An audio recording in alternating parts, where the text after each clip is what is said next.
All that Brooklyn on the sewer project, Vital Brooklyn, Kingsborough, and I'm on PPD board 9 residents. Hi, Giovanna James with Douglas and Development. I'm on the Vital Brooklyn, Kingsborough, or Squirrel Square. Good afternoon. My name is Kathleen McCadden-Benjamin. I'm the Chief of Staff at the State Housing Agency, Homes and Community Renewal. Good afternoon, everyone. My name is Debbie Lewis. I'm on the intergov team for Governor Kathy Hochul, and I cover all of Brooklyn. Great. Just a reminder to everyone again here, if you need to rewatch this clips over, this will live on our Facebook page. We're streaming live on Facebook right now. We're streaming live on YouTube right now. And we're also streaming live on Twitter. So anyone who's not here at this moment, who you think should be here, whether it's your neighbor or not, you can encourage them to log in and go to @NYAM Cunningham, and they can tune from home. They will not be able to ask questions per se. We will save the questions in the chat and hopefully get back to them based on the amount of questions we get into the chat. So far, in the last 4 town halls we've had very good discussions. They've been challenging at times, but they've always been respectful the entire way through. I expect nothing less from the 43rd Assembly District, that we're gonna have a respectful conversation with the partners involved in these projects, and they're gonna be respectful and answer your questions to the best we can. As many of you know, there's another public hearing in a few weeks, where I will get it out to you guys as soon as possible. We have some other partners here like Canva and others, but we'll get started with the presentation. Again, please write down your questions, hold your questions until the end, so you get all the information and then respond. Is that okay? We can agree on that? Can we agree on that? Can we agree on that? Perfect. Let's get started. You sign your questions legibly too. We would appreciate that. We know we can help with these questions today. Let's get started.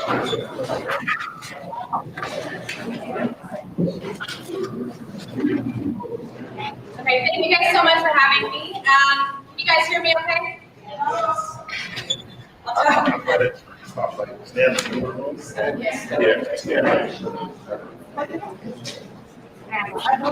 It's a good file. I want to speak right there. You got it? Okay. Okay, can everyone hear me okay now? Yes. Great. Okay. I'm Ellie Tedesco, Vice President with Tampa Housing Ventures, also a CV9 resident. I'm really excited to talk to you guys about Clarkson Estates. So Tampa Housing Ventures, if you're not familiar, we're a nonprofit, affordable, and supportive housing developer. I've been started in Flatbush over 20 years ago. We're an affiliate of Canva, which has been started as a Flatbush Merchants Association 46 years ago, provides social services throughout the city. So we work together to develop affordable and supportive housing and have social service on site. What really drew us to Vital Brooklyn is the model of co-located housing and healthcare, which has been part of our model since the beginning. We're very excited to be part of the Vital Brooklyn Initiative, which is working to address the socioeconomic determinants of health through permanent housing. So to tell you a little bit about our team, Camp Housing Ventures, we're the developer. On-site social service provider is Canva Inc. They'll also be operating the community facility suite, which I'll get into more details, but that's responding to the 8 areas of the Vital Brooklyn Initiative. Century Ready is the architect. They're a New York-based architecture firm. Star White House is the landscape architect of women-owned business. We always bring the landscape architect in at the beginning, so they have a beautiful landscape development. General contractor is Bruno Versace Contracting, a Brooklyn-based contractor. Okay, can you guys hear me?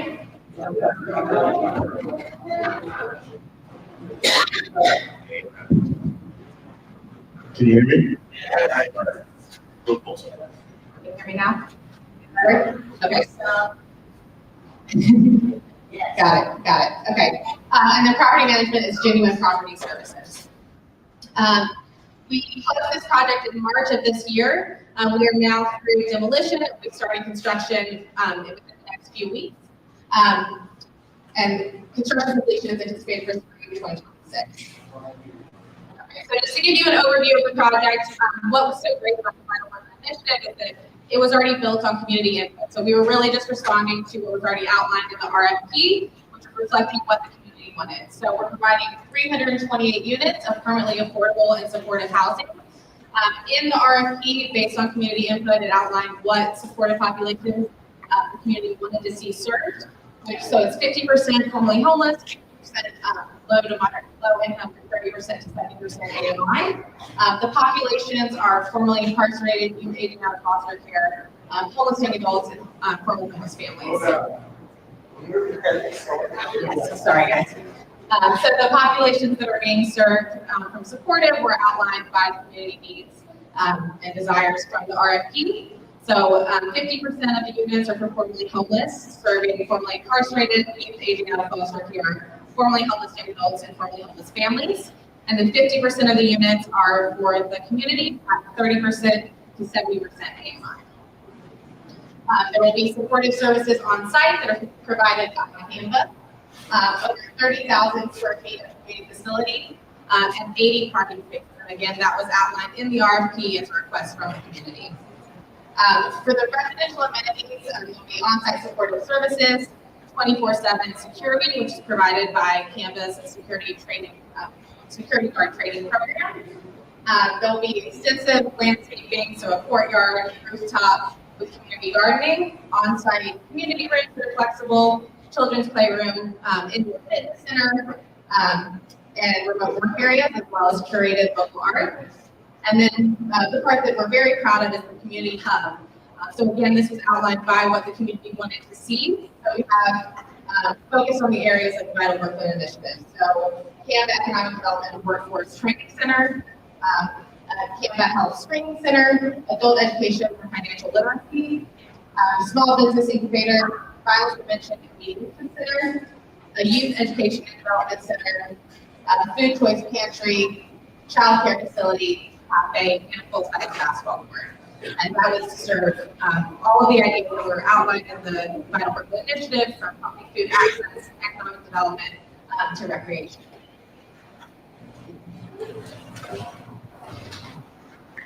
So, questions now or? We'll do questions later. Okay. Can you just explain AMI what that means to some folks? Yeah. That's right. And the definition of community. Yep, absolutely. So AMI is area median income. So again, what was outlined in the RFP based on what the community wanted was 30 to 70% AMI, and that means that your rent is at 30% of your income. HUD and HCR put out guidelines on how that corresponds to your income level based on household size and what the rent would be.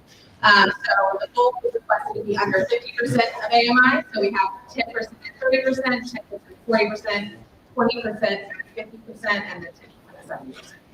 And I think the second question that I heard, and that's the last one I'll take until the end of this, is community, defining community and defining input and government, if you would.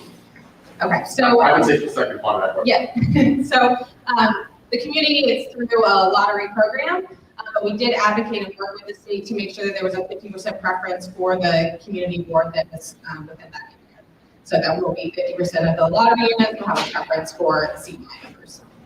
And in terms of the community input piece, as I said, it's one of the prior meetings and didn't say in this meeting, is that this Vital Brooklyn project started back in 2018. At that time, I was not your Assemblymember, and there were many meetings that took place, both on Saturdays, Thursdays, and a variety of days throughout the week. We have some archives that Raul found of public meetings that were presented and some input that was received from folks who attended that meeting at that time.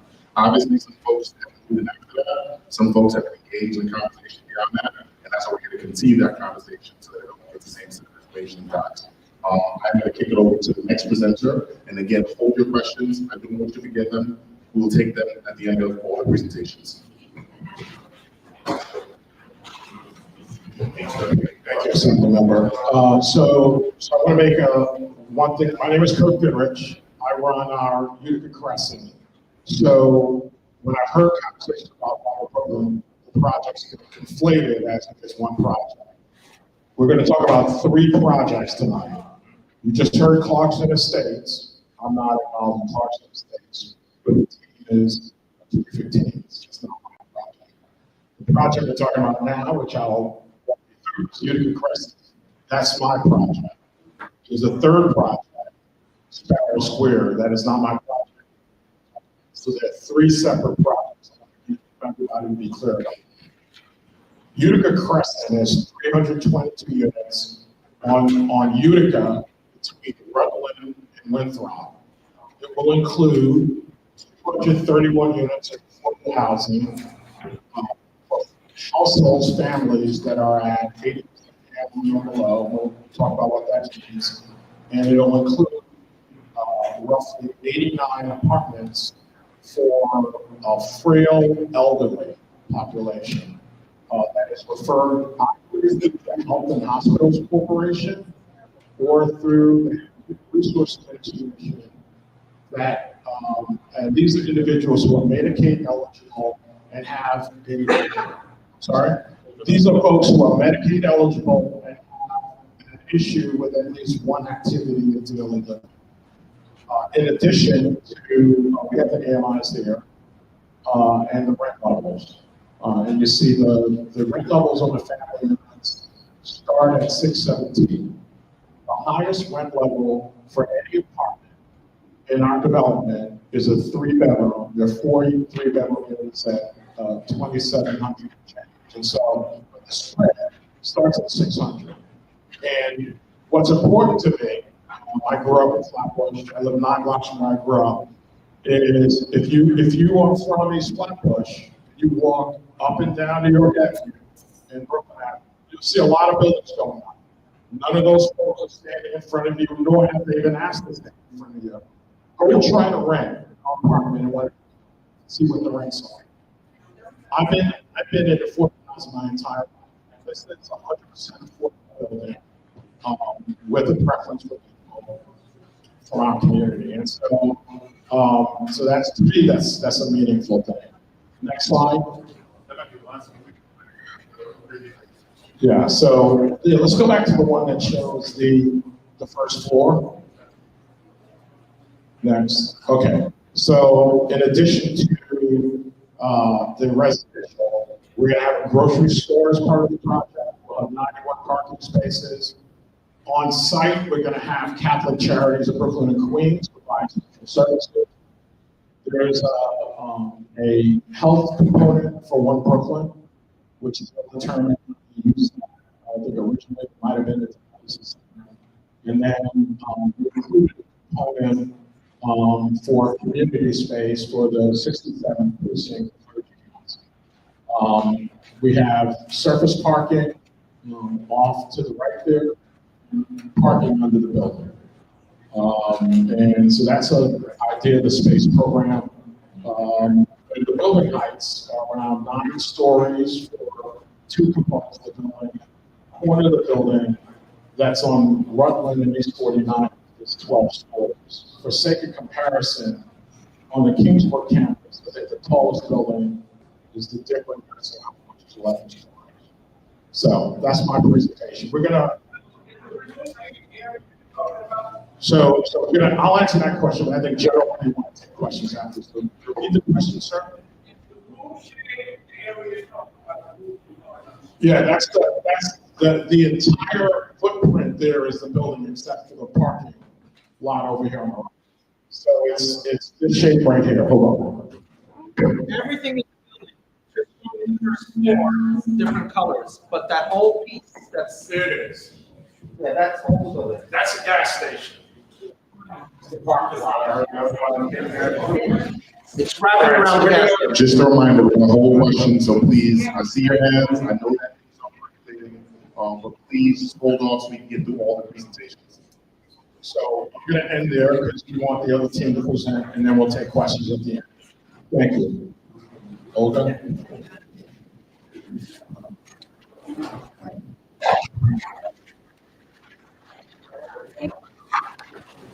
Hi, can everyone hear me okay? Yes. Good afternoon again. My name is Olga Cho, and I will be speaking about Sparrow Square, which is also known as Vital Kingsburg.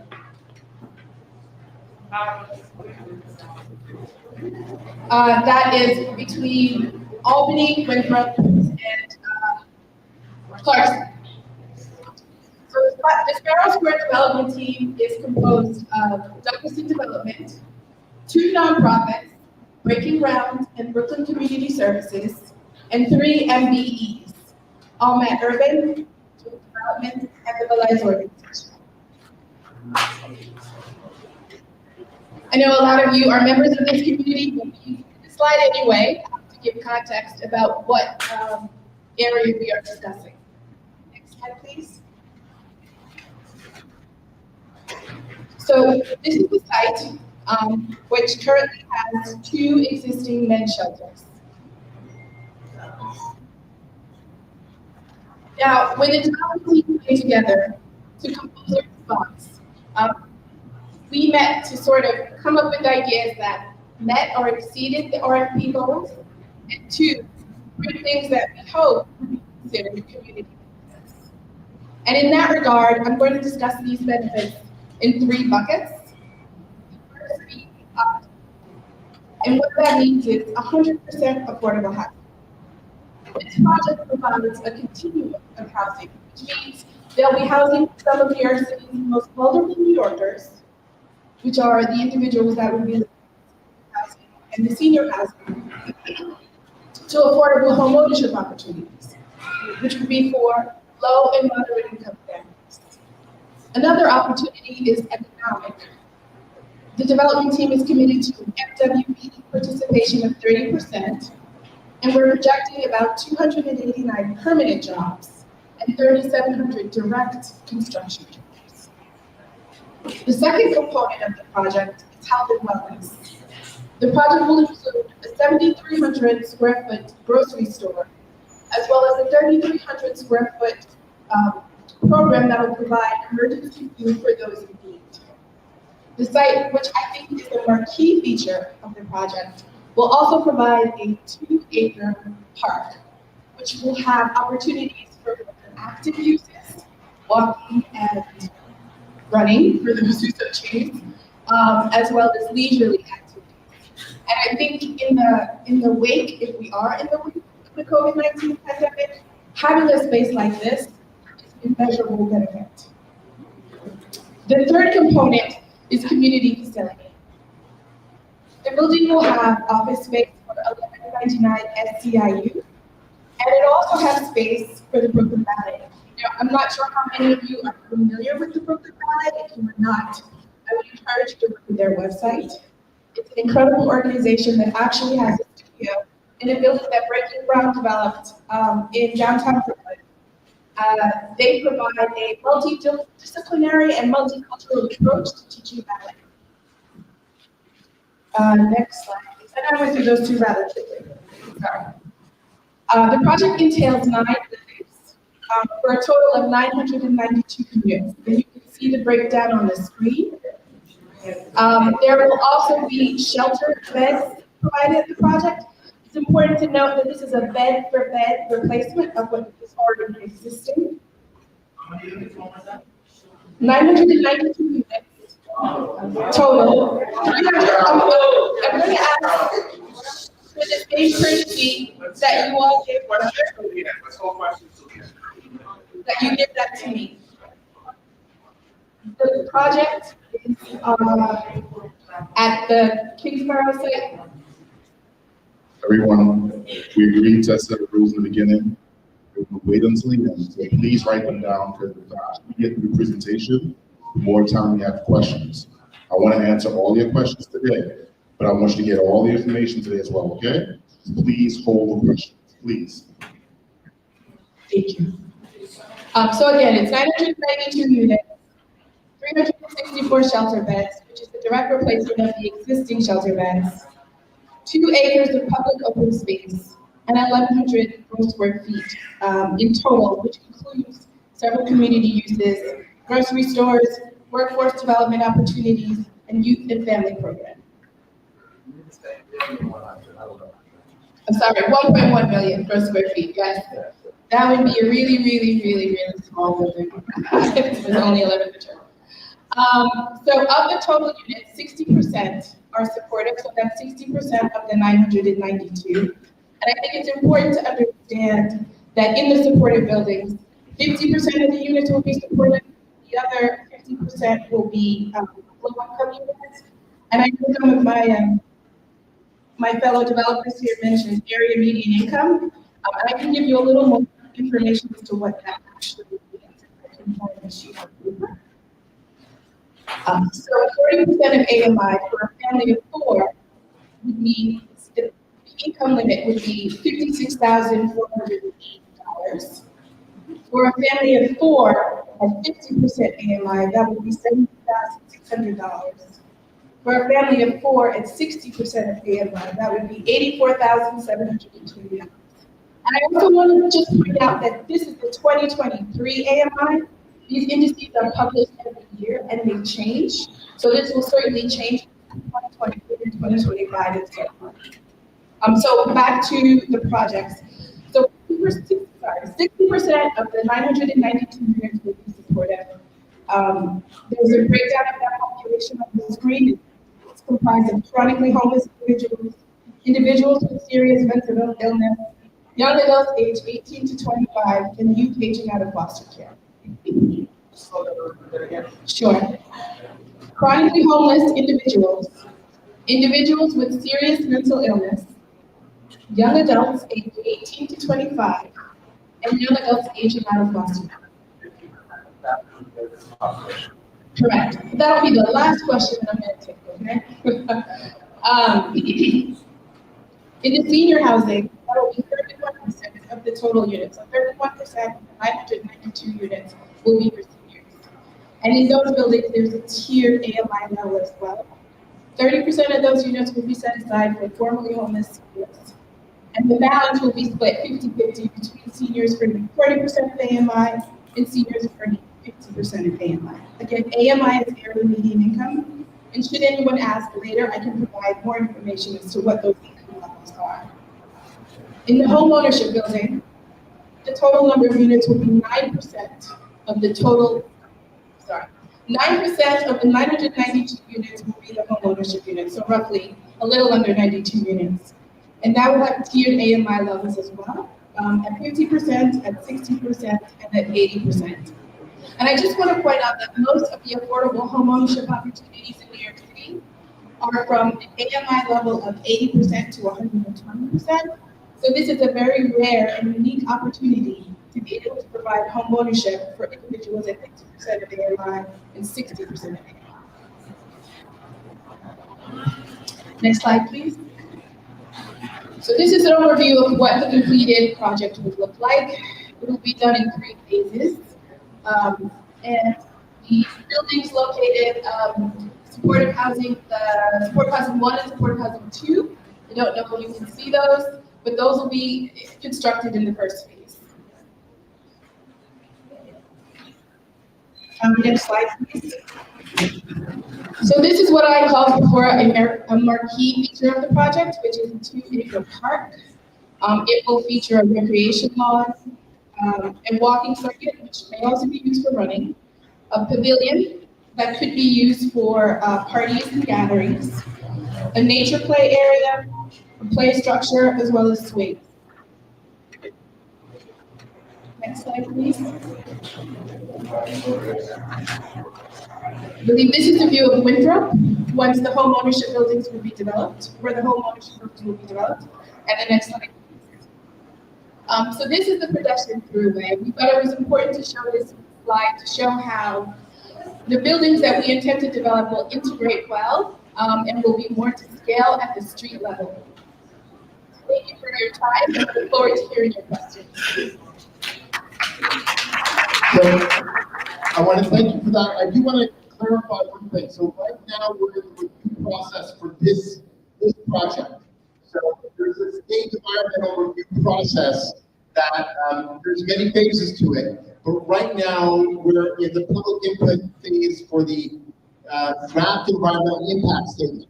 And the hearing for that will be on November 30th. The other projects are also important, but I think this is the one really that's kind of most furthest along in the process. Right?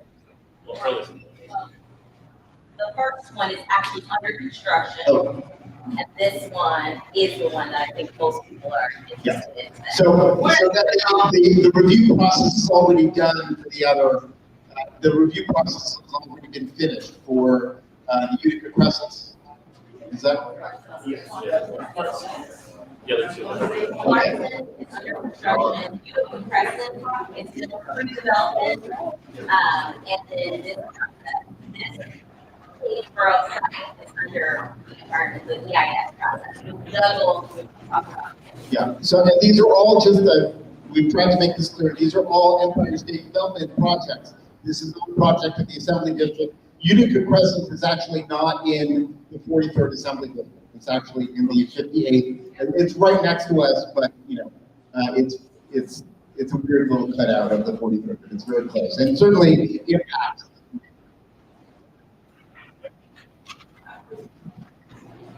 So everybody, thanks for being here. My name is Doug Pearson from NXT again. I wanted to talk a little bit about this review process that we're right in the middle of. Rob alluded to. Oh, let me do it slow.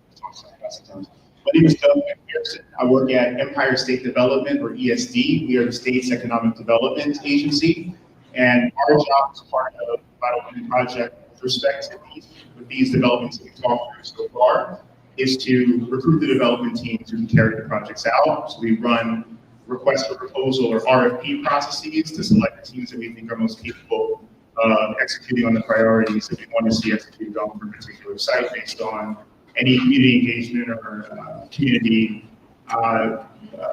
requirements that have been articulated, as part of the process back in 2018. I think some of we described. So we select the teams. We also sell the properties in some cases in order to put restrictions and covenants on the properties that make the development teams accountable for delivering the projects that they just described to you.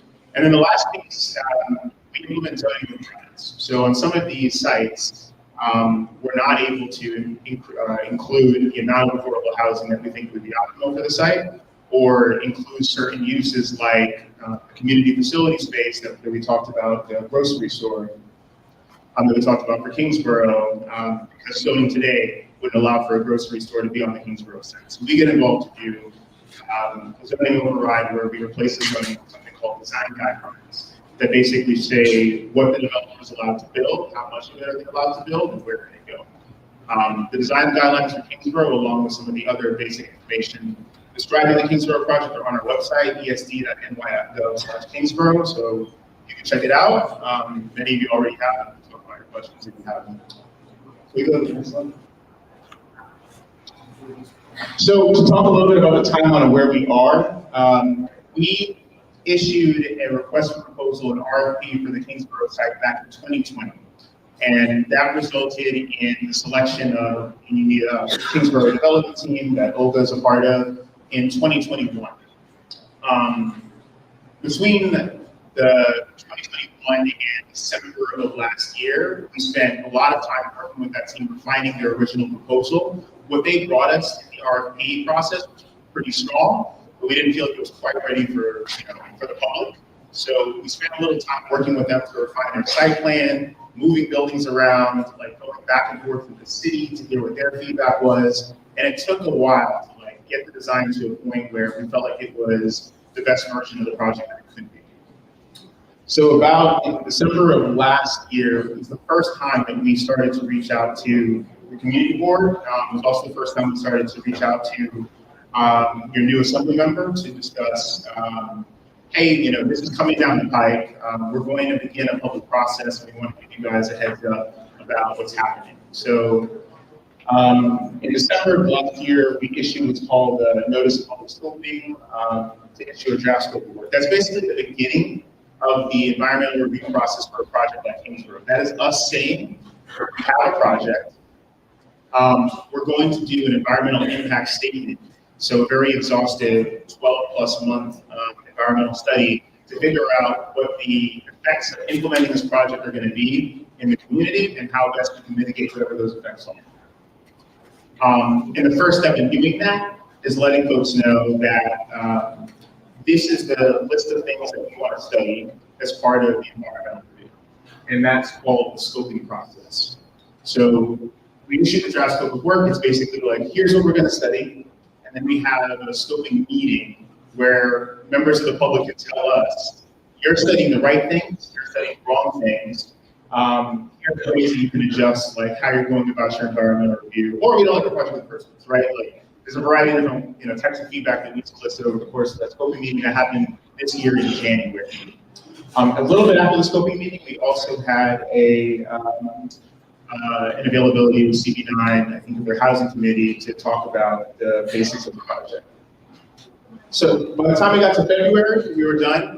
We felt like we had a decent idea of what the public's feedback was and how we were conducting our environmental review, and we rolled into it. So since January, February of this year, we've been engaged in this exhaustive environmental review process, which takes the project as we understand it and runs it through a bunch of analyses to understand what are its effects going to be on the amount of pre-K slots in the neighborhood? What are the effects going to be on the demand for open space in the neighborhood? What are the effects going to be on traffic or on the B12 or on a variety of different things? And the outcome of that is a very, very long document called the EIS.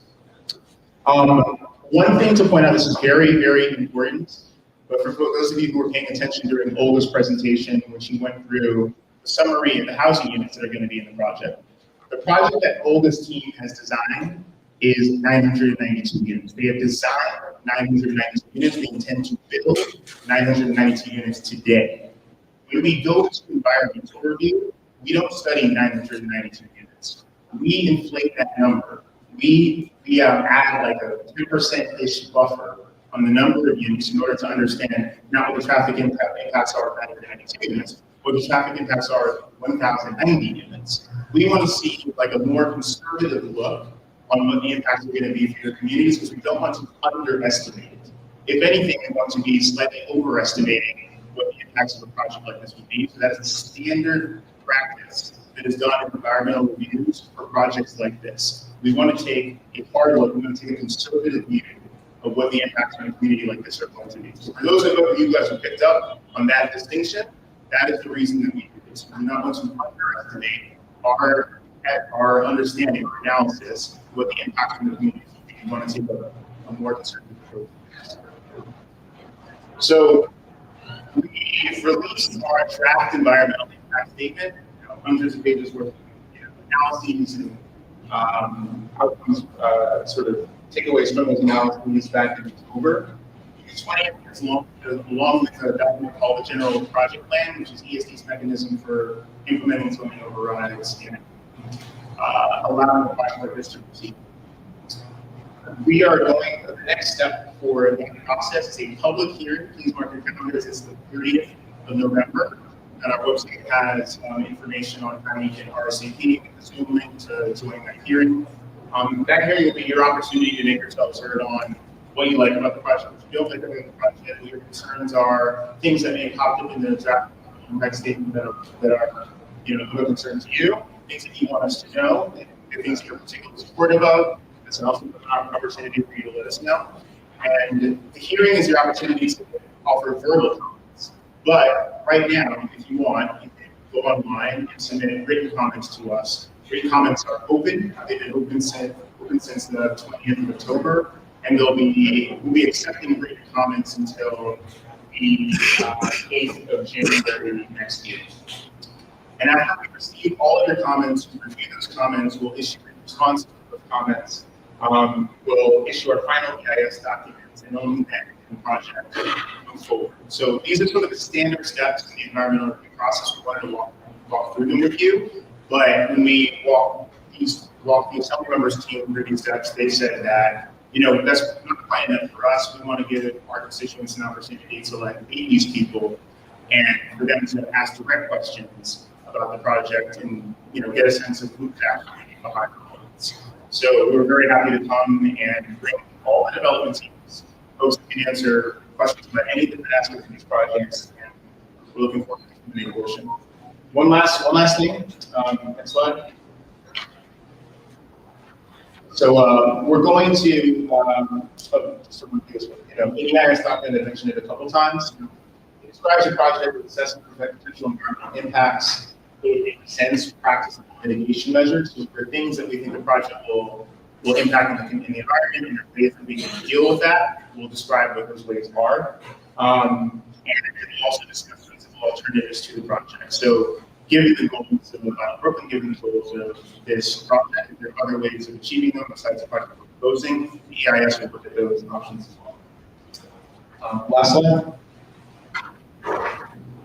So we're about to hop into Q&A, and we're here for as long as the member would like us to be here. One warning as we go to the Q&A process: none of the comments or questions that you bring up at this meeting will be considered official comments for the purposes of the EIS process. In order for your comments to be considered officially, you need to either submit them in writing at eis@esd.gov. You can also send them in via the U.S. Postal Service, or you can attend the hearing on the 30th of November. Those are the three ways that you guys are able to submit official comments. So just make sure, for the purposes of this process, questions today are not considered official, but submit in writing.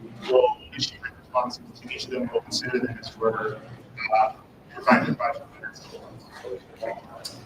So that's it. All right.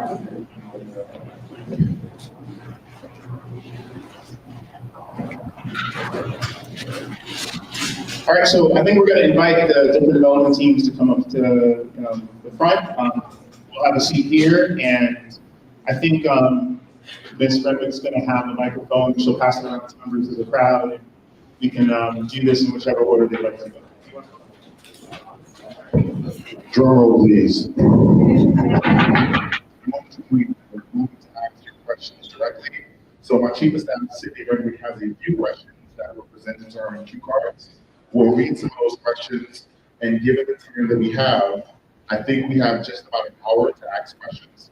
So I'm assuming that we'll have a few questions that were not submitted on the cue card, that is one day directly.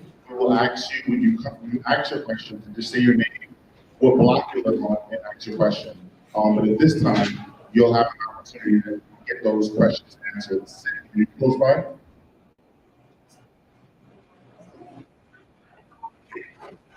And if the developers can just move down a little bit over here, I'll plug this out, because I think it's battery operated.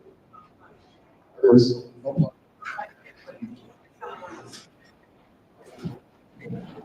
If you have questions, you can give them the cue cards now. Once we exhaust that list, we will then ask folks if they would like to ask questions. Stay me, I'll grab.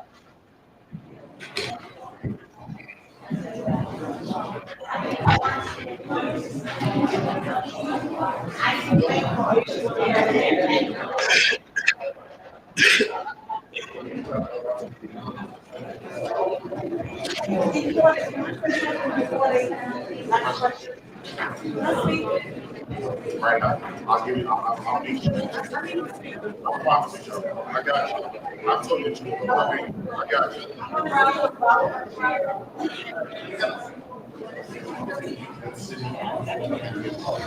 Sydney, you got the cue cards. Raul will get up. Raul will get the rest.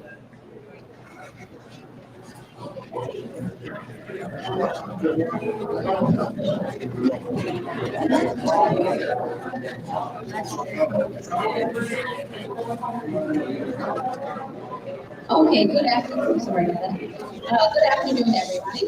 So I'm going to start with the questions that were provided. And whoever is the person, if you don't mind standing, that would be wonderful, so we can acknowledge you. I'll state your name here, and then give where you live in the community, and then I'll read your question. Okay. If it's too close, okay, gotcha. Sorry, everybody. So, this question is from Joan, but already, nice to meet you. Thank you for your question. So, Ms. Bahrain asked, will the open space be green and open to the public? How will we protect the population, youth, mental health, support versus senior versus severely mental health issues versus, okay. So there was a space community that there's going to be a lot of a variety of services and a variety of different populations that will be housed in the space. So my concern was how are we going to protect them from each other, from youth, again, from us, from youth against seniors, again, right? How are we going to make sure that they not only cohabitate safely, but sustainably? Understood. And can you tell me where you're from? Oh, I'm Community Board 17, Smithfield Avenue. Very nice to meet you. Thank you for being here. So I think we're gonna do, David from Breaking Ground is gonna start, and then Aaron will continue the answer. Thank you for your question. So with respect to the park is a 2.13 acre park, it's very large, and it will be publicly accessible. Large lawn for passive recreation, as well as some exercise equipment, a special playground for kids. There'll be bathrooms. There'll be a pavilion for community uses. It will be open from dawn to dusk. So with respect to the security of area residents and residents of buildings developed, I want to mention that all of the buildings that will be developed, with the exception of the home ownership, will have an attendant lobby, security in the lobby. And we'll have an extensive camera system, not only inside the buildings, and outside the buildings. There will also be security, roving security, to patrol the park. So the other important aspect of security for area residents and residents in our buildings is the services we provide. And I'm going to ask my colleague Aaron to speak to that. Hello, everyone. I'm Erin Madden from Breaking Ground. I am a licensed social worker, and I've been working in homeless services for 20 years. Breaking Ground provides supportive housing. What that means is there is on-site wraparound services.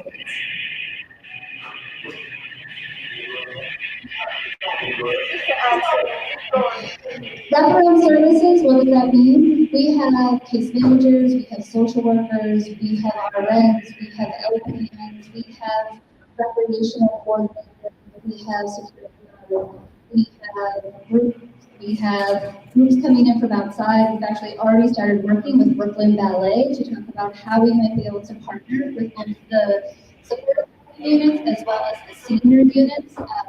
I also would love to plug they are doing the Nutcracker in December at King's Theater, which I encourage everybody to go. It's going to be wonderful. Some of our supportive housing residents from our other buildings will be there.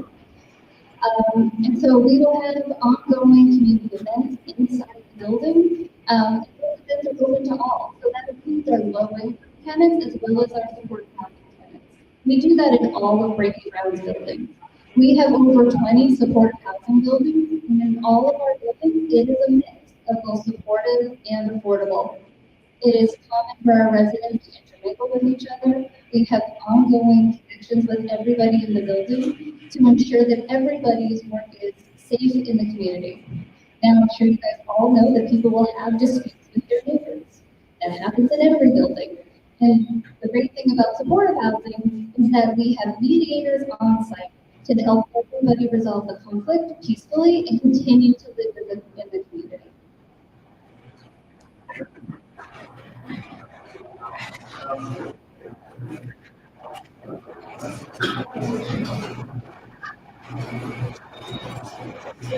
All right, well, we have time for a follow-up. Raise your hand. I just want to bring in value. How many people in the neighborhood will be participating in that? Because value is not just value is not an African. What are you bringing about? Yes. What are you bringing about? So the question from me, the question from Ms. Lincia is that the Vital Brooklyn project, Sparrow Square, will be bringing in the Brooklyn And her question was, what are we bringing in for the community? Because that's not an African American thing. Am I? People like myself, Okay, so I do just want to push back a little bit on that because I studied ballet. Please, let me finish. When I was a child, I grew up in the Southeast. The Brooklyn Ballet does provide a multidisciplinary as well as a multicultural approach to teaching ballet. About a year and a half ago, they performed at BAM, and Jasmine Vance, who's an African-American poet, was on stage with the Brooklyn Ballet, and so was Nicole Hannah Jones. I think a lot of you may be familiar with the 1619 project. So I do think if folks are open to it, there would be an opportunity to come together with the Brooklyn Ballet and provide something that could fit. Just to follow up to that, so Brooklyn Ballet has classes and performances, hip hop, jazz, not just ballet. And in fact, its annual holiday performance, which is a theater Nutcracker, is a hip hop version of the Nutcracker.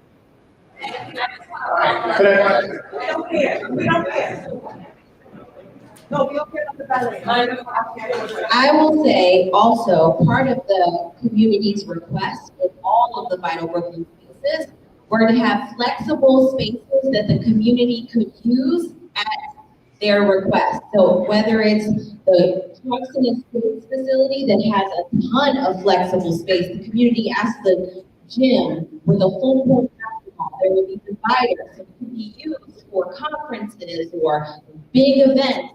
Even in the Utica Crescent, there's a space there for the 67th Precinct Clergy Council, but other flexible spaces that the community can rent or use or borrow whenever as needed. So if you think that there's other groups in the community that have, say, steel pan or other activities, culturally relevant activities, or even your neighborhood association wants to use a space, I can promise you all of these development companies would gladly open up those spaces for you.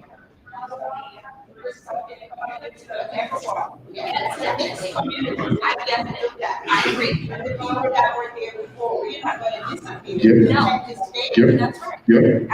Great. Let me, like I mentioned to the folks, listen, we're trying to get through as many questions as possible. It's quite a few stacks, so I want to try to get through them. The next question I see here is, how does I apply for an apartment?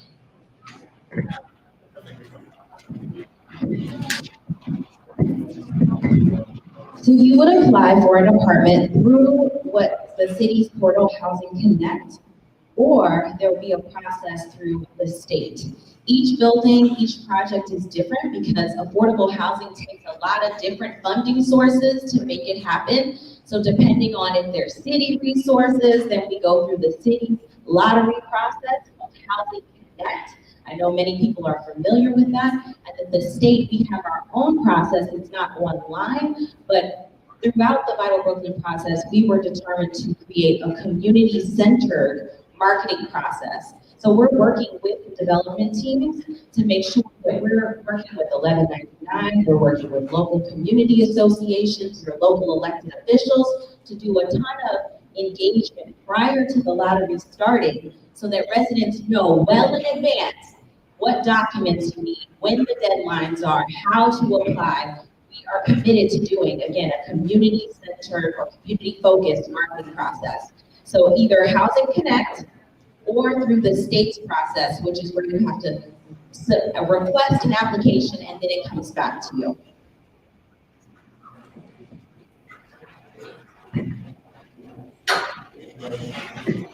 Is this good? Okay. This is from David Siegel.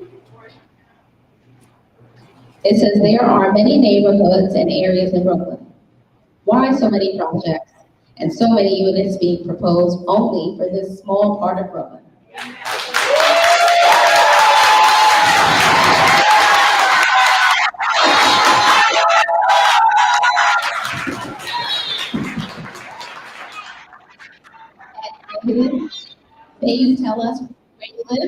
and who you are.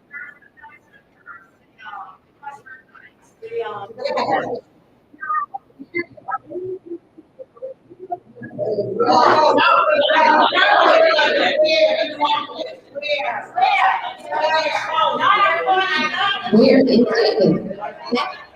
David.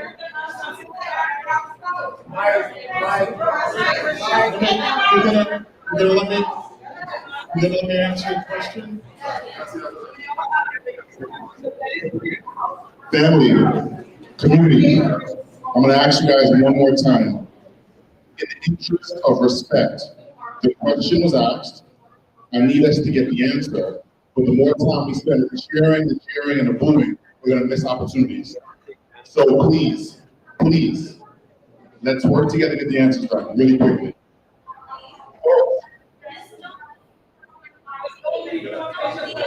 I'm gonna get the question answered anyway, but folks are gonna answer. So I'm gonna tell you where I live, and I'm gonna tell you my perspective on the housing. We don't all have to agree, right? So I grew up on Rogers between Everett and Clarendon. I live on New York between Beverly and Tilden. That's where I live. That's the answer to that question. Second question, why all the projects in East Flatbush? Here's the truth. If you don't want to hear the truth, then I'll speak. The truth is that the city has an incredible housing crisis and has for 30 years. The communities that have borne that crisis are principally the Bronx, East New York, Brownsville, and a few other places. That's the truth. Let me finish. I've been in affordable housing since I'm 19. I'm 55 now. You gonna let me finish? Here's the truth. East Flatbush, I've been around forever. It's very rare in those decades that there would be a project in East Flatbush. That's the truth. For the first time in a generation, there's gonna be large-scale affordable housing in East Flatbush. The other parts of the city and the communities I mentioned have done their fair share. You are correct. There are other parts of the city. There are other parts of the city that haven't done their part. I agree with that. A lot of the communities I just mentioned, but the truth regarding East Flatbush is compared to the Vital Brooklyn project, there was no affordable housing scale that was really done here. And so this is a moment for us to do our part. Now, we don't have to agree.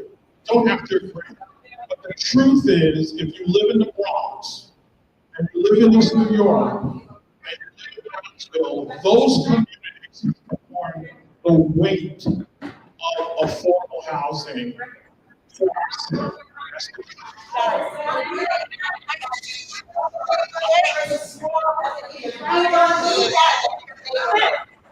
Wait. I'm asking y'all to wait. Let them speak. Trust me, we are gonna have a thing. Let them speak. I agree with you 100,000%. Black and brown communities across this city and this state have done more to deal with the city's housing crisis. We are at a real inflection point, and we have to use state-owned sites. All of these sites in the Vital Brooklyn Initiative were owned by the state. And that's the only resource we have to build truly 100% affordable housing. I cannot afford to give someone affordable home ownership if I have to pay fair market for a piece of land. I can't give someone a senior supportive housing if I have to pay fair market price for the lots. I know you all have seen some of these prices because you live here. You know your neighborhood even better than we do. There are 1 out of 9 children in New York City public schools that are homeless right now. We have to, as a state, do everything we can to not just build affordable housing, but we're also trying to rid some of the exclusionary zoning policies that created these racist, discriminatory policies in the first place. The governor proposed what's called the housing compact in the budget this last session. It did not pass because we faced tremendous opposition from communities that don't look like many of us in this room. So I will tell you, we're not doing either or, we're doing both. But we're at a place where we have to build more. We have to use our state and city-owned resources to create truly affordable housing. And I understand change is incredibly difficult. And I appreciate you all being here tonight, and we want to hear from you. Got a few more questions on the cue card, so let's get back to those really quickly. So the next question, how much does it cost to house the homeless? Has a decision been made already to house the homeless in these buildings? Many homeless people need mental health care. How will these houses help them receive the care needed? I think we did answer that question.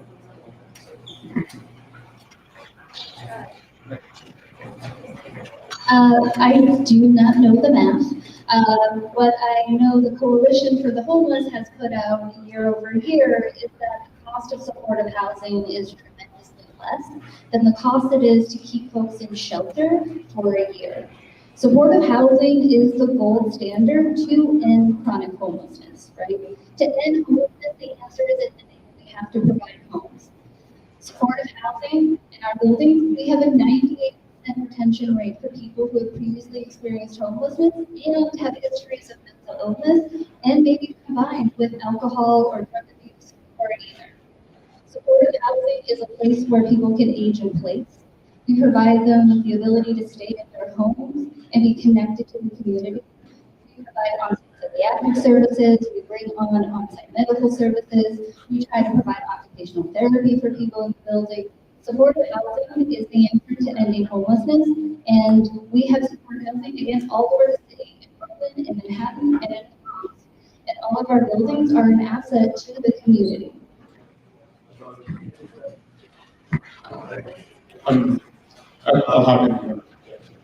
Yeah, just to put a couple of numbers around it. So one of the recent projects that we closed, the annual subsidy, annual supports to support one of the supportive housing units is typically about $25,000 per year. That $25,000 per year is cheaper than having that, to be in a supportive housing is much cheaper than having that person in shelter, interacting with the criminal justice system more, or being in and out of the healthcare system and emergency rooms more. Typically, folks who are in supportive housing do not have the latter two issues nearly as much. And to build an Aaron's point of like, this is the solution both to ending chronic homelessness, but also substantially cheaper for the taxpayer than the alternative, which is folks in transitional situations, being in street homelessness, being in shelter. Supportive housing tends to be a lot more fiscally. Just to add in quickly on that, so something that's been great through the Vital Brooklyn process is that all of the supportive populations that were identified were based on community input. So the homeless populations that are being served, the community wanted to see served. For our buildings, we do have on-site supportive services. They are open to all the residents, not just the homeless residents. And then they get tailored case management. So that's super successful in terms of life skills. And we also get a subsidy from the state that pays for that. So you don't have to worry about that going away. That's something that's integral to the model of supportive housing, and it is super successful to have that integrated with community residents as well.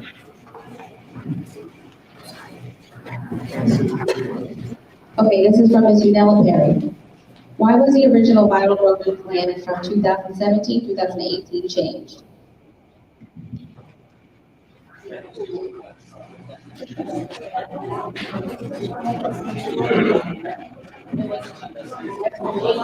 The answer is it was not changed. Just some clarity on that question, and they'll jump in. Ms. Perry, can you throw your voice a little bit or come up? The original plan was with an original Vital Brooklyn not. So everything has been debated. That's what I'm saying. But this is, you would not know that this is not the original plan. So I'm just asking, why was it changed? And how was before.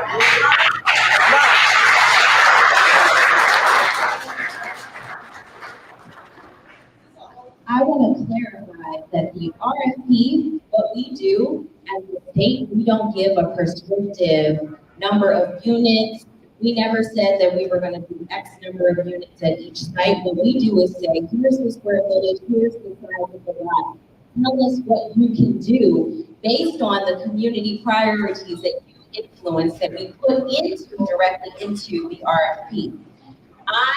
Some of the details have changed post pre-development or after the project has been designated, but not all of it. And what I will do, I will get the book, I will get the civic minded. I remember a bunch of us were at those meetings, and I will get the book, and then we can compare to the RFP. We'll get both to the assembly member's office, and then we can talk about that in more detail if you want afterwards.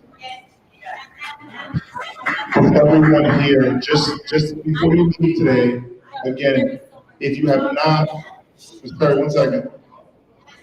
Ms. Perry, give me 1 second.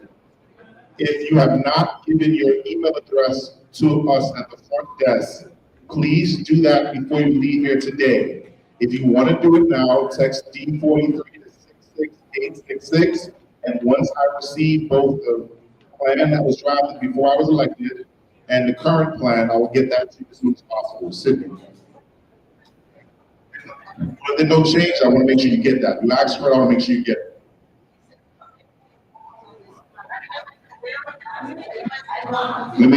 I'll jump in here. From 2018 up until the pandemic, there were a number of meetings held by my predecessor, Diane. They were called Vital Brooklyn. They were on Saturdays, sorry. And so there have been meetings. Sometimes people didn't get it. I wasn't elected at the time, so I didn't notify the community. I did participate in some of those meetings by attending. However, we are trying to make sure everyone has the same information moving forward. So I can't speak to what happened prior to last March. I was elected in March. People have asked for the conversation. We have convened it. We brought the stakeholders here. We will answer the questions. And we're going to try to get every question answered today. So let me jump back in. I'll come over to you and talk to the side. Give me 1 second, Michelle. We're going to try to get to, remember we said this at the beginning, we're going to get to the cue cards. We're going to get to the cue cards, and I'll provide time at the end to ask the question, Michelle. Okay, next question. Our community is so saturated with homeless supportive housing, which has already created security and safety issues. Adding more housing for homeless, which often borders with heavy drug usage, will surely increase our safety concerns. The question is,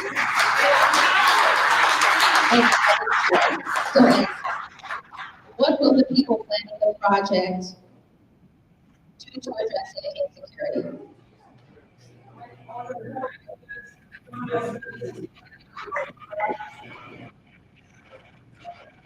As I mentioned before, all of the buildings developed as a part of Sparrow Square, Kingsborough, Brooklyn, with the exception of the home ownership, will have 24/7 attendant lobbies.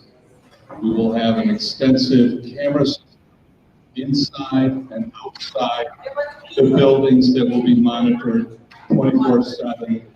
We'll also have roving security and will patrol the public.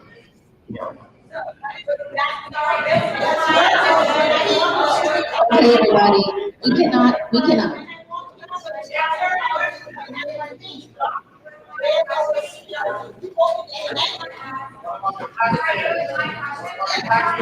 Sorry, ma'am, yes?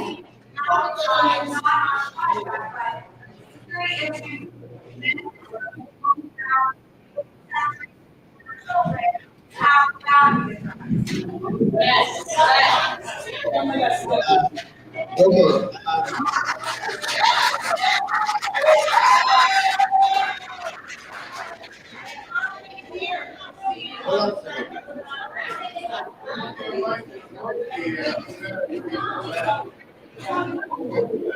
I've done this 4 times. We've done this meeting 4 times, and we've never had so many interruptions in trying to get the answers to you as soon as possible. What I don't want to be said is at 5 o'clock, if the school asks us to leave, that you came for questions and you did not get answers. This is not my space. I don't control the time. I am trying to get through this quickly as possible. So please, for the purpose of getting your questions answered, please allow the meeting to continue. We can continue this conversation. This is one more stop on a train. We can continue, but let's try to get through this as quickly as possible. Yeah, maybe some of my partners didn't talk about that, but when we're gonna build at Sparrow Square, is not what you see now, that's on Albany and Clarkson, right? Albany and Clarkson, there's no person taking care of those people. So they're always running around, like one people on 45th Street, and also on 39th Street, it's working on losing all the people. So as part of the design, we took very much care that we're trying to get these people off the street, into the building, into some areas in the building that they can sit down, smoke a cigarette, talk to each other, and off the street. We also designed a park. No other development in New York City has a 2.5 acre park. Even Hudson Yard doesn't have a park as big as this. So they go to smoke inside on the roof, I said. So the thing is that we designed the space to get those people in the shelters off the street. And that's what we have done. That's what we do. The same people in the shelters there now are going to be these places. Hold on a second. Listen. As I told you before, my aunt is on 45th Street. My uncle is on 39th Street. And I see all the problems that we've talked about it. Yes, they have rights. But the thing is that all of us here have rights, right? So they may or they may not be from the community, but we recognize the fact that it's an issue on our project, and I think there are people on their projects also, and we're doing our best. You're not going to see that. Also, as part of the community gift, what we have Wingate Park on the corner, and the park on Clarkson is for everybody. We try to make it inclusive for everybody. So, steel plans will be working out, practicing in the pavilion. Community can rent the pavilion as needed. So it's open book. I said the park is for everyone. Everyone, right? And we put in place measures that people from the community, from rent the space out, various community activities, right? And as I said before, no other project has a total of the park. So that's for the community, not for everyone. And then with Donald Matson, all that.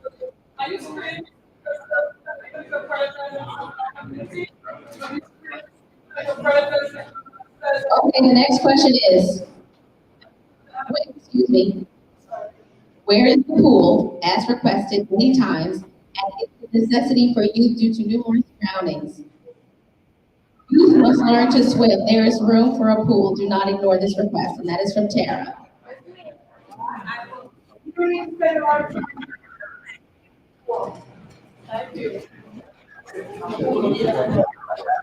That was a community request, but out of all of the respondents that responded to this article, we did not get one with the pool for this particular project. Oh, yes. For Kingsborough site. I don't remember, but I don't remember us being able to for this project, but I'll go back and check because there were a number of respondents.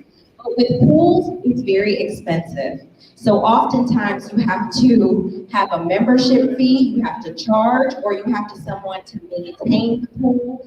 And I know there's been some controversy around Brooklyn Armory and what's happened with that pool, but I think we should keep having that conversation and figure out how to do it maybe at another site. And I know the YMCA, right, is gonna have a pool that the nearby Assemblymember Rodney Smith-Shot is having. I think that is also gonna have a pool.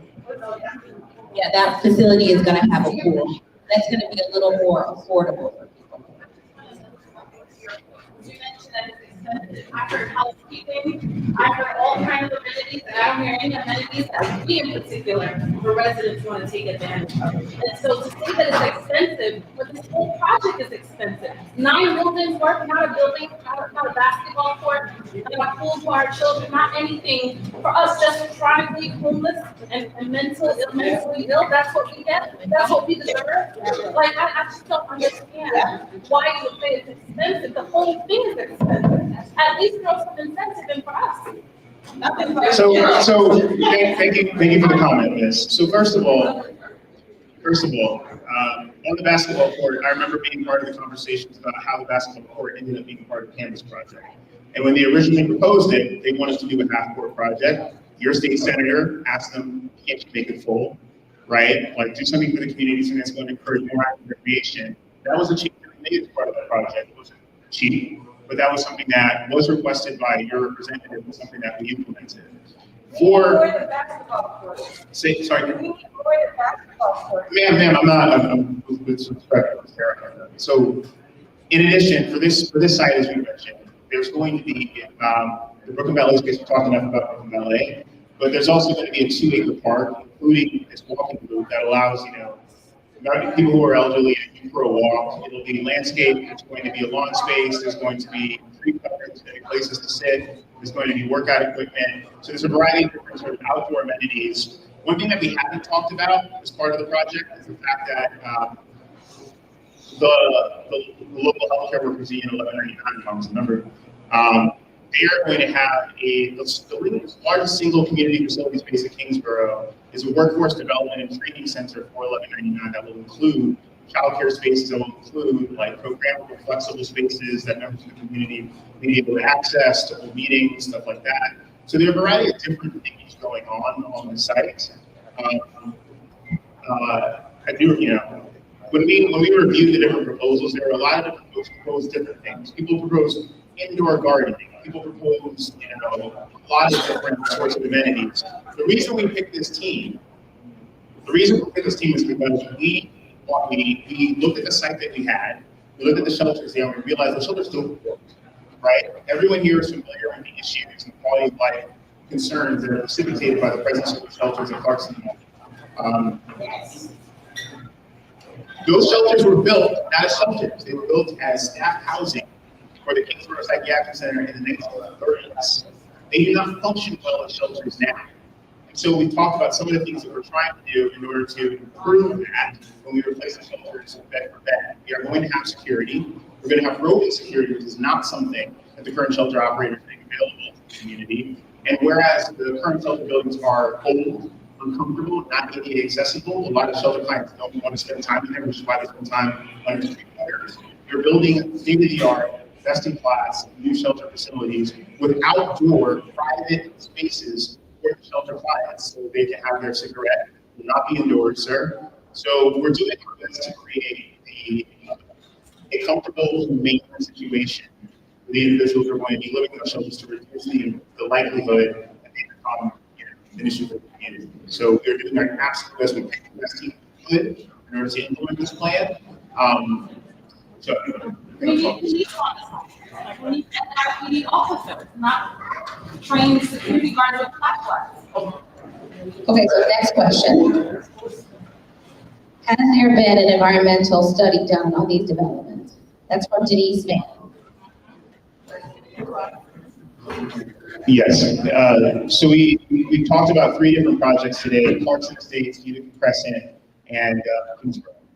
So Clarkson, we went through the environmental review. Clarkson's only a 328-unit building, so the environmental review didn't have to be a full-blown environmental impact statement. It was a more abbreviated review process that was appropriate for a building of its size. When we did Utica, the same thing happened. We had an abbreviated environmental review process as well. By the time we got to Kingsborough, both Clarkson and Utica had permission to go ahead and start construction. Kingsborough's review had to look at a version of reality where Clarkson and Utica already exist.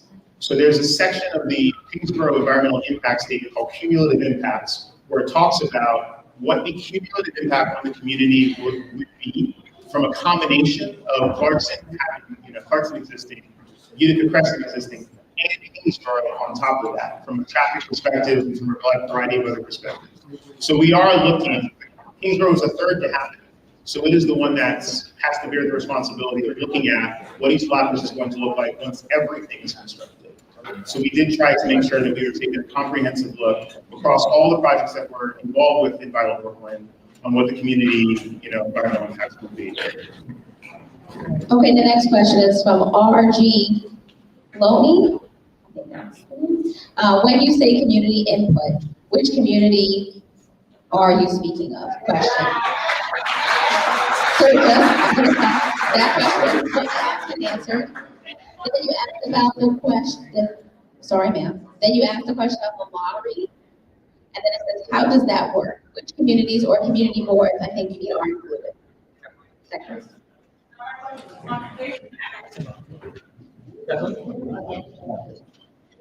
We are. So just to, no. So two parts of the question. When you say community input, which community are you speaking on?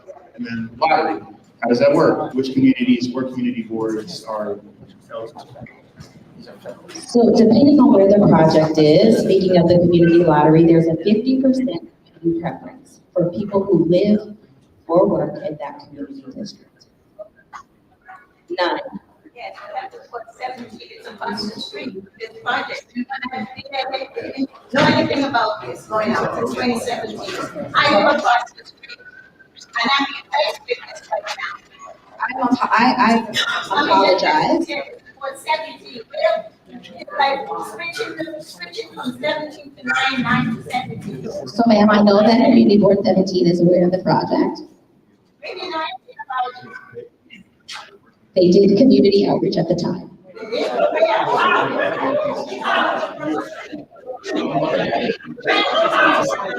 So if you have, we will ask that question. We'll follow up with the community board and ask them what communication was done. Yes, I hear you. I understand. But we'll get the answer for you. Okay, on to the next question. C. Green. How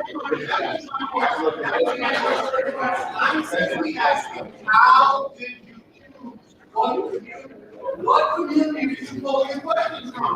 That didn't get When I got involved in the Vital Brooklyn Initiative, it was like the end of 2017, 2018. And the former assembly member convened what she called her Community Advisory Council. So every assembly member where we had a Vital Brooklyn project, they pulled together stakeholders from their districts. It was their choice how they decided to do it. Some people pulled together a group of people. Assembly member Diana Richardson actually held large public meetings, which was not all of her colleagues did that. So what she did was ask people in the community, I don't know exactly how her office did outreach, but the assembly member convened and we went to a few different Saturday meetings called her civic-minded meetings on Saturdays. And that's when we would talk about the development projects. And again, that was 2017 and 2018. The assembly member covers, ma'am, the assembly member covers both 9 and 17. And so she invited people, she would invite people via her.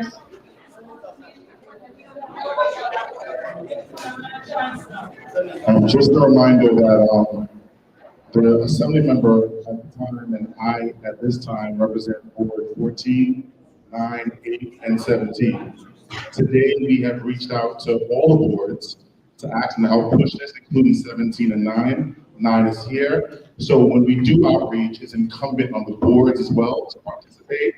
Now, I'm not sure what happened then. I wasn't elected then, but I do know what happens now is that we communicate with all the stakeholders and try to build coalition. I know that she did have meetings on Saturdays, did have meetings on Thursdays, but I know there's communities that cannot participate in Saturdays However, that may not have circulated to everyone. We will make sure moving forward as we proceed, as we are elected representatives, to continue to make sure that we're trying to figure out the right mix of communication. Next question. Okay, the next one is from C. Green, Community Board 9 resident.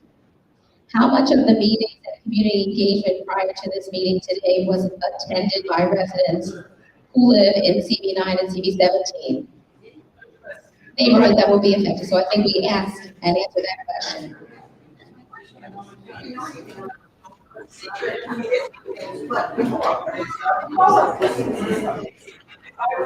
So we commuted to. This meeting was communicated for a couple of different channels. We use social media, we use mail, we use robocalls. We've asked stakeholders who attended meetings here, who know their blocks and their community better than us, to reach out to folks. So we've done News 12, we've done the Link NYC, we've done every single possible way that we possibly can to communicate. Now, I'll say this happened with every single community meeting in every single district across the state of New York. People attend things when it matters and when they hear about it. So I'll just say that in terms of this, we will continue, I will continue, as we are pledged, to continue to make sure that you have the information you need early to participate. This is our fourth town, not the first, not the second, not the third, not the fourth, not the last, and we continue to make sure that people are aware. Every town hall we had, that's not true. Every town hall we've had has had elements and questions about Viral Brooklyn. That is true. We convened this specific meeting today just to deal with Viral Brooklyn based on those first 3 meetings that came out. The folks that are here today were told that they didn't want to wait until their meeting on the 30th, that I wanted to meet today with all the stakeholders on a day that everyone from the community could participate at a time. Next question. Next question. We can't get quality of life issues taken care of now. Now, abandoned vehicles jumping around the park of Troy. If these things can't be fixed, then what happens if this project continues?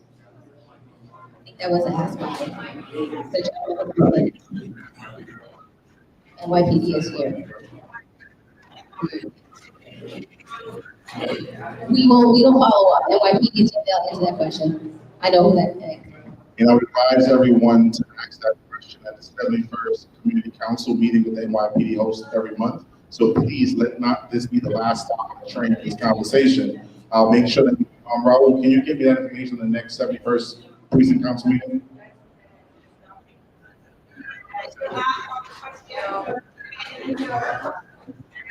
I think we're taking I think we had the last 2 questions on the cue card, and there's been one person split asked to speak.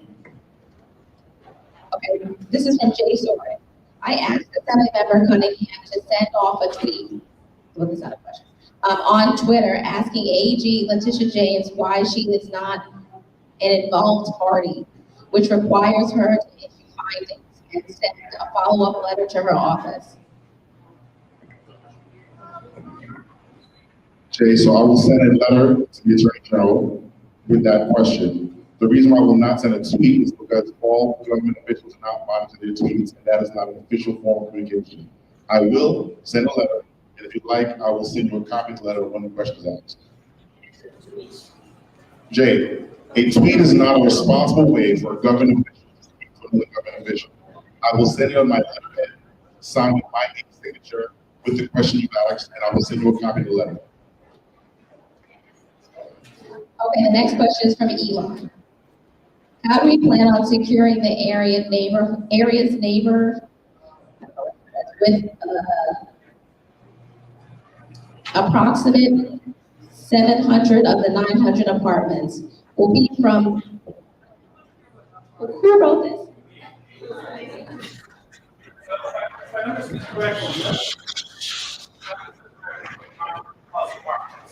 15% of that is going to be for the homeowners. 15% of the seniors is going to be for either formerly homeless, and the rest of it is going to be for severely mentally challenged formerly incarcerated. Is that true?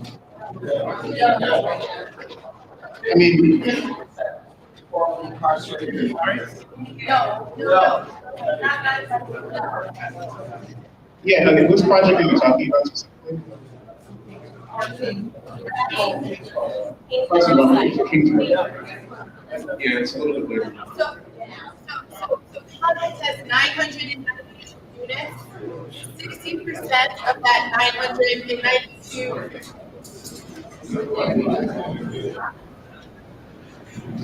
The project will have 992 units. 60% of that 992 are for the supportive housing buildings, but the supportive housing buildings will have 50% of those buildings be for supportive housing. The other 15% are for low-income individuals. At 40% of AMI, 40% of AMI, 60% of AMI, and 80% of AMI. In the senior buildings, 30% of those buildings will be for low-income seniors. The other 70% will be for low-income seniors at 40% of AMI and 50% of AMI. The homeownership makes up 9% of the total units, and then it'll be at 50, 60, and 80% of AMI. Is there any way to get more of that 9% up for local people that live here? Because they'll be able to get more homes here? I think it's encouraging to hear that people who are interested in living in the project. Sure. The next question, with the nice big park, how is it realistically possible to see what's going on around the city, park enough being able to utilize because of drug use and because of violence that are happening there, and the park is surrounded by 950 units? How is that possible? There are plenty of parks around the city that are surrounded by substantial developments of multifamily housing. The park that I live near too is surrounded by multifamily housing. It's well used, it's well loved, it's probably we're playing soccer there right now. That's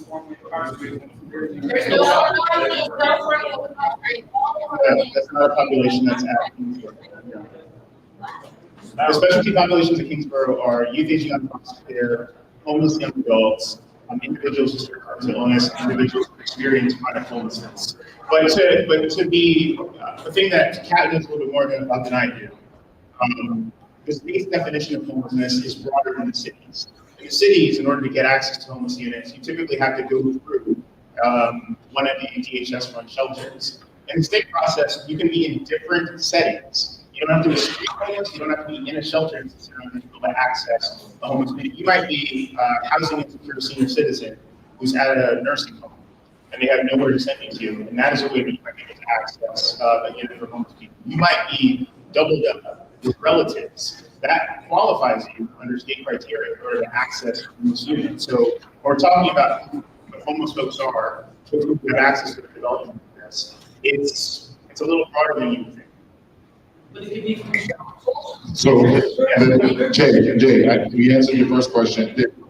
Jay, we have two people that are partners here with Say No to Less and Community Web 9. Because this is not our office, we have a hard stop. I want to allow them to speak. What I will say is that this is not our first again. This will not be our last.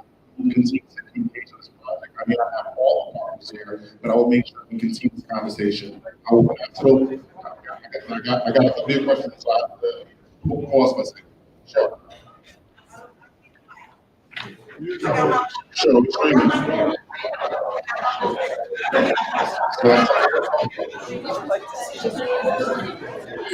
first of all, I'm Cunningham said he wants to cut the meeting short because he doesn't want to be accused of your questions not answered. Would y'all mind if I speak and your questions are not answered right now? Okay, so what I would like you all to do is we're going to compile our questions and we're going to get to him, because what I want to know from Brian is opposition from everyone here. If he's going to help us, because guess what? We don't want this project in our neighborhood right now. Not like this. Not like this. Listen, wait. I am asking that they hear what we have to say. We are not calling people that don't want people to have homes. That's not the situation here. Okay? So let me just mention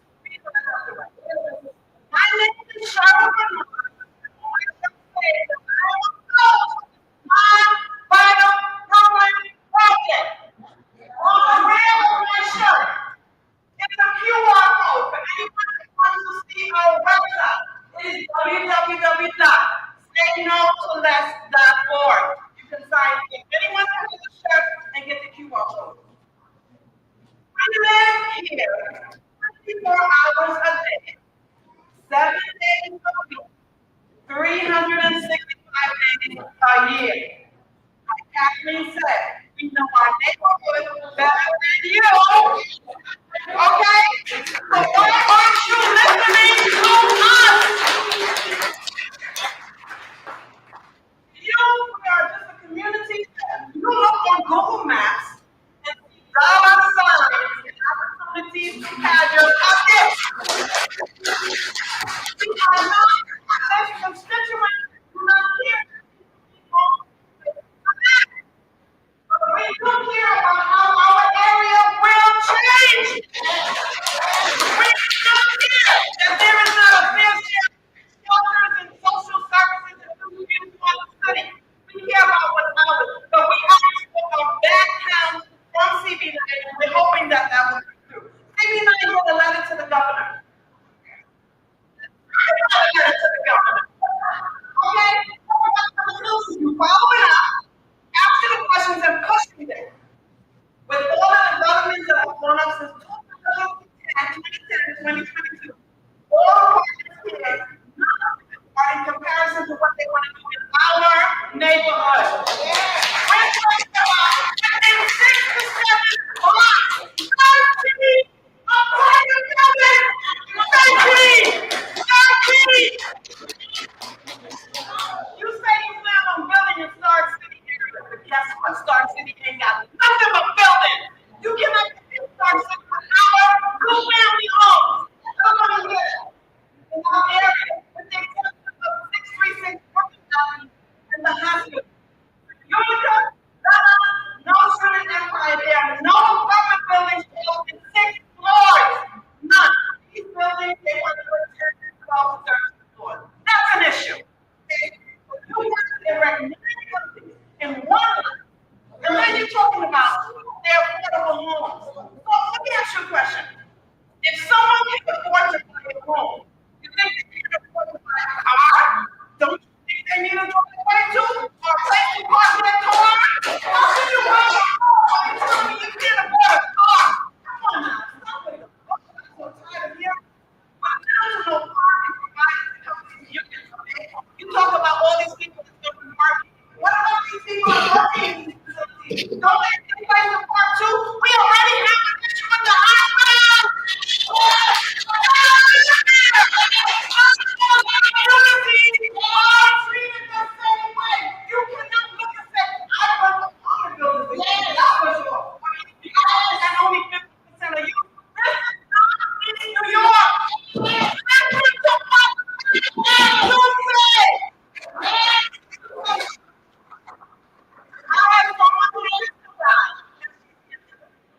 People that have children, their parents say, look at our children.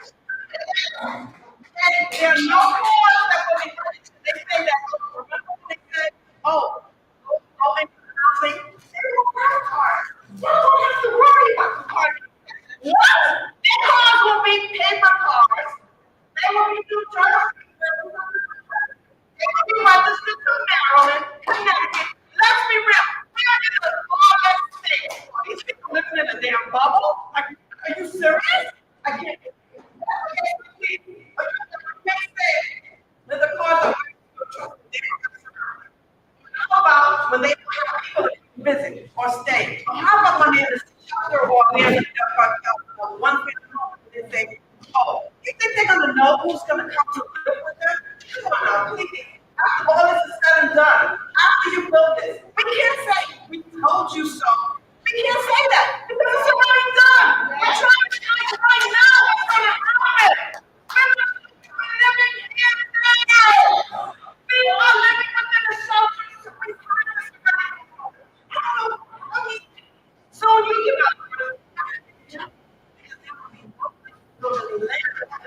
okay? You're missing the point. You can put all the supermarkets, the ballet, the green space that you want. We don't want it here like that. We're not for this. We know people need homes. Listen, talk to us and see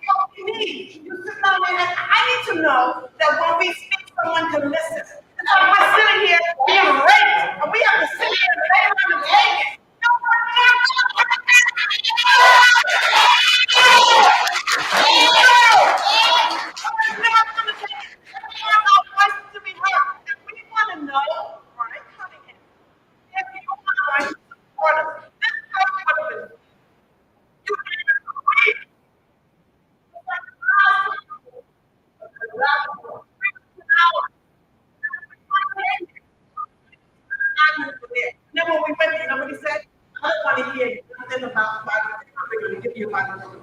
The second by the Brooklyn, there were people there that could have answered that question, but yeah, he said, I don't want to talk about by the Brooklyn, I'm going to give you by the Brooklyn. Okay? The third one, he let us answer some questions, but it's not designated to us. We want to be heard. We want changes made. Right here, I have on my ring camera. I can pull it out. It's right here. I have it on my ring camera. If you want me to send it to you, I'll give you my cell phone. Come to me. And he said to me, Miss Sherman, don't ask me why I carry a bag. And okay, I won't ask you. He said, no, you can ask me. Tell them what you told me. Why you carrying the bag? We go. So the reason I'm carrying that is I was with my friends outside on the sidewalk, and there was this dude on the other side of the sidewalk, and he walked on the other side of the sidewalk, and then he was coming with me, but then he back off, and then he just keep looking back, with and annoying. And that's when I got this one.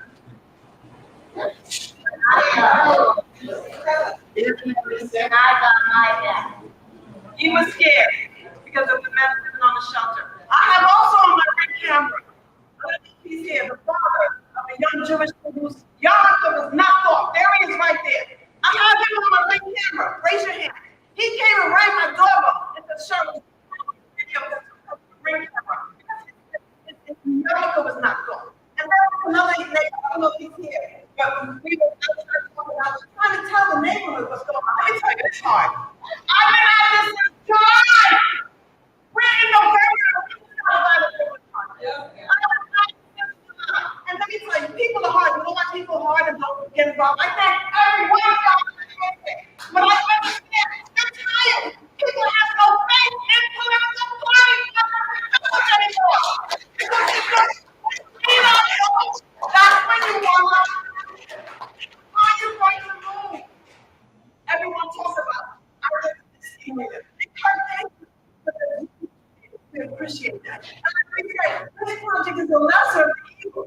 Okay? But when you sit down and think about why we're talking about 9 buildings, I can no longer open my window. If I'm going to have some weirdo looking at me, okay? Let's not talk about what we already have. Can you please pull up the screen about the shelter where the shelter is? Please pull it up.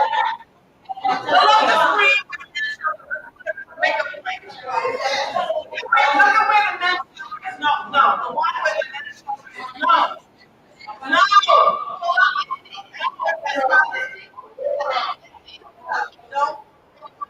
Go back. Okay. Let me ask y'all a question real quick. All right? Okay. Do y'all see what these buildings are? Okay. You see the one in the top? The one in the front is Albany. This side is Boston. Okay. You see where the men's shelters are in the front? Those two in the front. They want to change the men's shelter to put the men's shelter in where we live. Right now in Albany, they have access to leave and go. Leave and go. Right now, they want to put it inland to where the houses are. How are you thinking of a community? So they want to be able to go out, do their dirty, and then open it up the street. Now they can have a window, a whole safety. Everything is going to be technicalized. Can we get someone to listen to us? Please. We need help. Let's not talk about when we come. You understand? Listen, I want to know if you can hear us. I don't know what community you're talking about. I don't know who Diana Richardson or whoever it is. But what kills me is I live around the corner, like everyone's welcome. With the boat. Have any one of y'all been? And I'm a Sabbath observer. I go to church. I'm Sabbath. Anyone else? I'm Sabbath observer. Have y'all been in this meeting? Or know what they're talking about? No. Nobody here. I don't understand. We need help. Everyone agree? We need help. We need help. We need to be harmed. This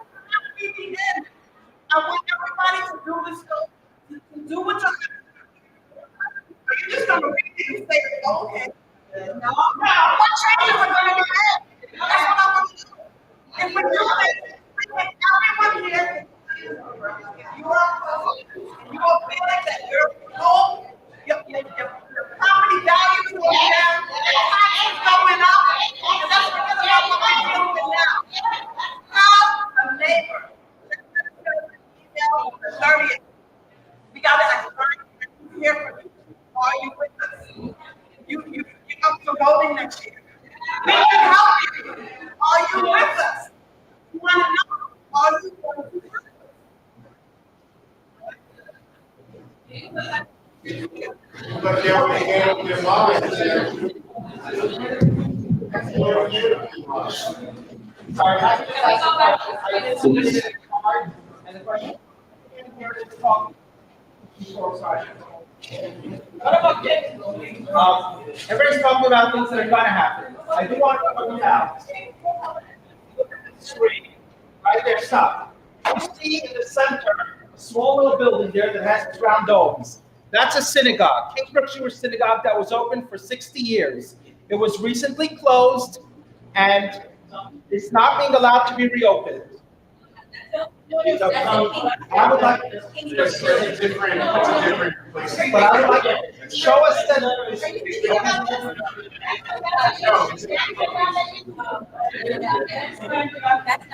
It's 5:15 and the school is the first one to leave. Thank you all for coming. Have a good night. Have a good one.